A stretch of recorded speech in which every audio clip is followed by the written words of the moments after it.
and welcome back to Logan Sounds Off. Today on my podcast, I'm going to be reviewing Christopher Cross.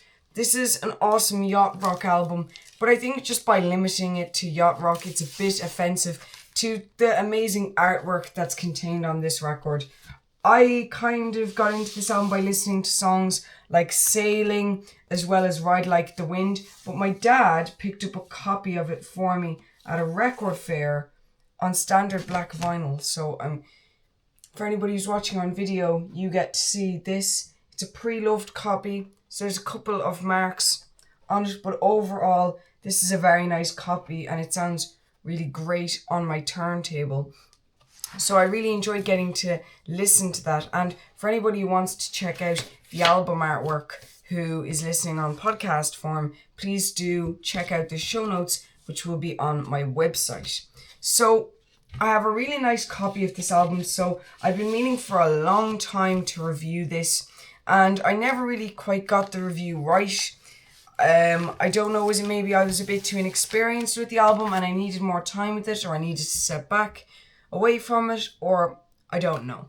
But I got anyways the idea I might review it now properly. So I reviewed it where I actually wasn't going to put this review out, originally going, actually I might take some time away. But then I thought, no, I'd like to speak about this album. I'm a big fan. So I returned back to the album and had a listen to it, and I really enjoyed the record. Now, why we're going to get into track by track on this album, but just for some extra information, just so people know, this was released on Warner Brother Records. And before we get into the album, I just would like to ask you, if you are a long-time viewer, please consider subscribing. If you enjoyed the video, please leave a like, as well as sharing with your family and friends. And if you have any lasting thoughts or comments that you'd like to tell me, please leave it in the comments. And if you're listening on podcast form, please do follow my podcast on whatever streaming service or podcast platform you're using.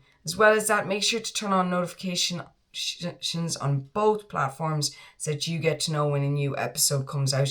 And check out my website, which will be linked down below, to discover my social media pages as well as my own music.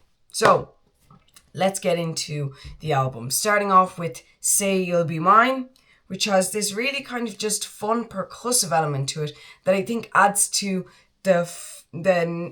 I don't want to say fun, because it's a bit of a more love track, so it's not too fun. It's more kind of emotional in a good way, but it is a really, really fun track with this kind of cool percussion, as well as these lovely vocals from Christopher, as well as backing vocals, which are just really, really awesome and make the chorus really stand out across the album.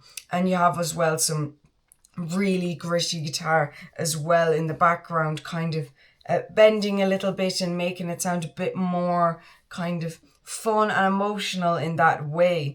And again, emotional in a good way. So it's a fun opener because it introduces some themes that we'll be seeing, but also gets us used to Christopher's sound. And then we hear the song I Really Don't Know Anymore.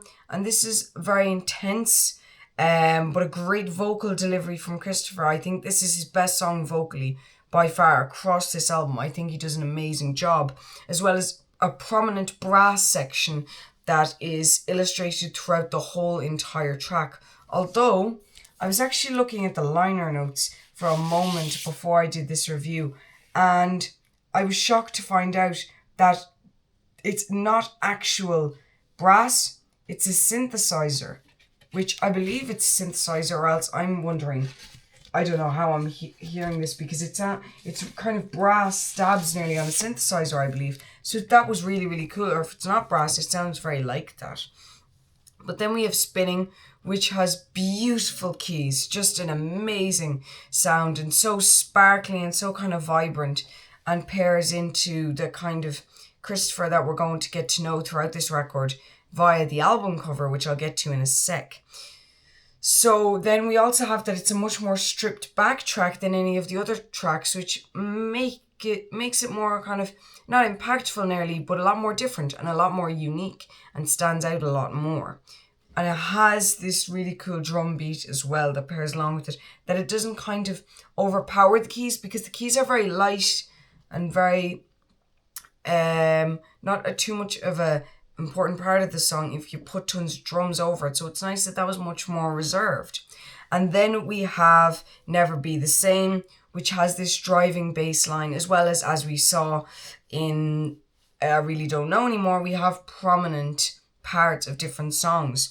So on Never Be the Same, we had this driving bass, and again, these really bright keys. So we have this 2 for 2 now, this bright keyboard sound that I personally really like, and it just takes me to this kind of this own genre, this own part of rock, yacht rock. The keyboard that is here, it's just really iconic and so fun. But it has a really steady beat, Never Be the Same, which makes it really, really fun to listen to, and it makes it a super cool track. And then you have Poor Shirley, which we have a prominent bass again. So I know I said more driving the last time, but I don't want to say they're both synonyms, driving and prominent. I do like to have a differ, where driving means that's kind of what's powering the track, whereas prominent is it's the loudest thing. It's one of the loudest instruments you're going to hear. So you got this prominent bass line, but these powerful strings that pair with it as well. But the bass is quite subtle in that it doesn't overpower. Although it's prominent there, it is quite subtle at the same time. That it's not too bold, but it's definitely there. That it pairs well with the other instruments. So it's subtle and prominent as well. That might sound a little bit oxymoronic. So I'm trying to get kind of the little Venn diagram intersection that I want to try and explain on how it can be prominent where it's important in the track, but it's also quite subtle that you don't notice it the whole time, and it's also really, really interesting, but not too overcomplicated and not too loud. So if that makes sense, it might not. I'm trying my best to explain, but maybe I'm just not explaining it very well. Then we have Ride Like the Wind, which we're now entering side B, and this is a shorter side track-wise. I'm not sure about length, but we have Ride Like the Wind, which has powerful guitar in it, which has a really, really interesting guitar solo in it. For a guitarist, I'm very interested by it. And then you have an amazing vocal delivery on Ride Like the Wind. Not as good as on I Really Don't Know Anymore, but on Ride Like the Wind, Christopher sings very well, and it makes it a much more intense track.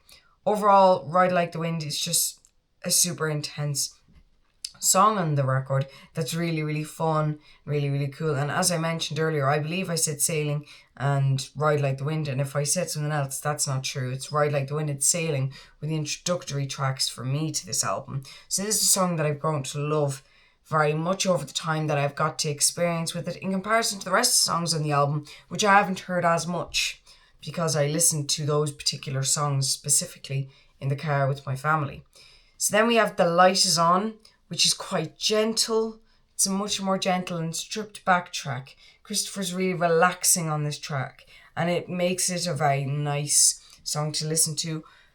But at the same time, I mean, some tracks can be very relaxed, but it then loses a bit of that, not authenticity, but a bit of that fun. Whereas Christopher keeps that fun that he always has on this track, and he stays having a really unique sound. And I guess that's what makes The Light Is On is a really, really fun track, and nearly like a cool down, where you have something like Ride Like the Wind, which is so intense and a great opener towards side B, and then you have The Light Is On, which kind of gets you more relaxed.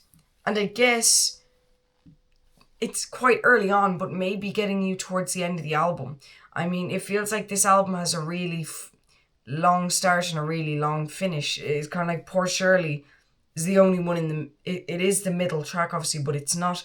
It's like the middle section of it. It feels like that's the only one, because you're really getting used to the album quickly, and then you're kind of weaning off and getting to know other parts of Christopher as well.